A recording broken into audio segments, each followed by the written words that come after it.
Hello. Today, we would like to tell you about an optional test called non-invasive prenatal testing, or NIPT for short. This test can tell you more about the health of your developing pregnancy. Now, what is NIPT? It's an optional, non-invasive blood test performed on a person who is pregnant. Because it's non-invasive, it poses no risk to the pregnancy. You can have this test anytime from 10 weeks of pregnancy until delivery. First, let's start with some review of the basic biology of our bodies. Every pregnancy starts as a single cell. This tiny cell is made from two parts. One part comes from mom from her egg, and one part comes from dad from his sperm. When these two parts come together, they create a recipe for a pregnancy. This recipe is called DNA, which is like a special set of instructions that tells us how to grow and develop. DNA is packed into bundles called chromosomes. Most people have 23 pairs of these chromosomes, half from their mom and half from their dad. Two of these chromosomes, called X and Y, determine biological sex. Usually, males have one X and one Y chromosome, while females have two X chromosomes. Sometimes, a person can have an extra or missing chromosome.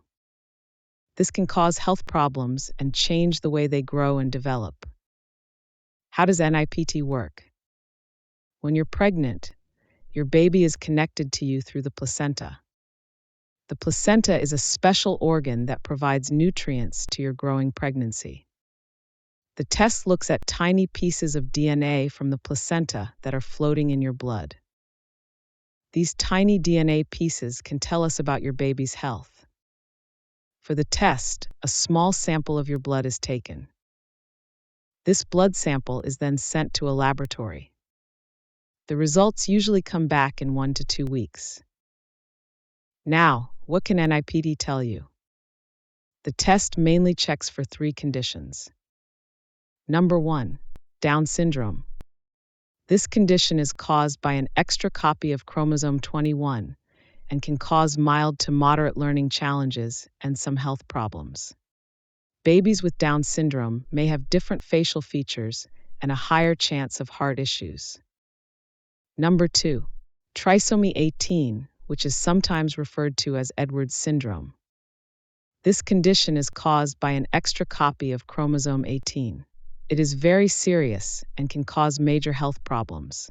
Sadly, most babies with this condition do not survive past their first year, and those who do often face many challenges.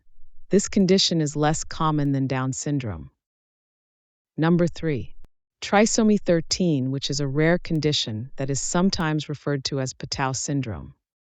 This condition is caused by an extra copy of chromosome 13. It also causes serious health issues, and most babies with this condition do not survive infancy. The test can also find extra or missing sex chromosomes or X and Y chromosomes. These conditions are usually less severe. Many people with these differences live healthy lives, but some may have learning difficulties or be infertile. This test can also tell you if you're having a male or a female if you want to know. Sometimes, this test can be used to find other chromosome differences too. How accurate is NIPT? NIPT is very good at finding these conditions, but it's not perfect. For Down syndrome, it detects about 99% of cases. For the other conditions, it's a little less accurate. The test's accuracy may vary based on the lab and the specific condition being screened. Sometimes it can miss things or give a false alarm. It's important to remember that NIPT is a screening test. This means it can tell you if your baby is more or less likely to have one of these conditions. NIPT is not a diagnostic test, so it cannot give a definite yes or no answer about whether your baby has one of these conditions. What do the results mean? A low-risk result is a reassuring result, which means the chance of your baby having these conditions is small. A high-risk result means there's a higher chance, but it does not mean for sure that your baby has the condition. If you get a high-risk result, your medical provider will offer more tests if you want to know for sure. What about other results? Sometimes, the test might incidentally find something about your own health.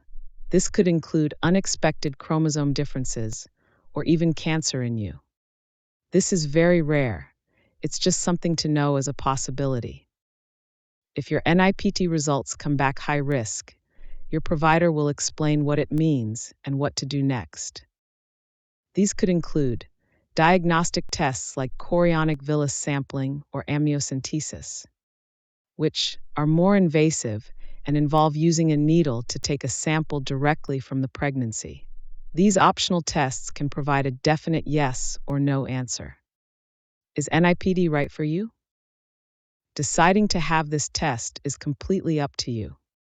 Some people want to know as much as possible about their pregnancy. Others prefer not to have this kind of test.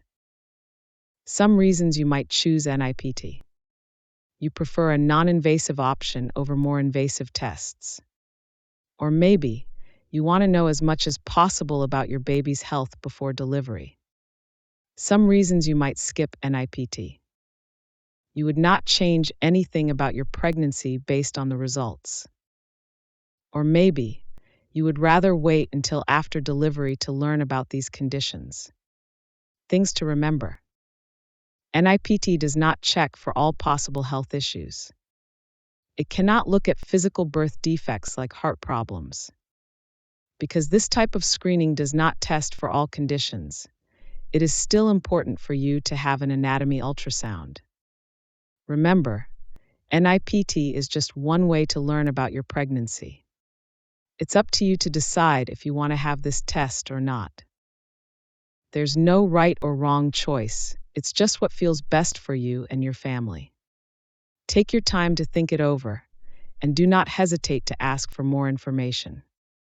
This is your pregnancy journey, and you get to choose what feels right for you.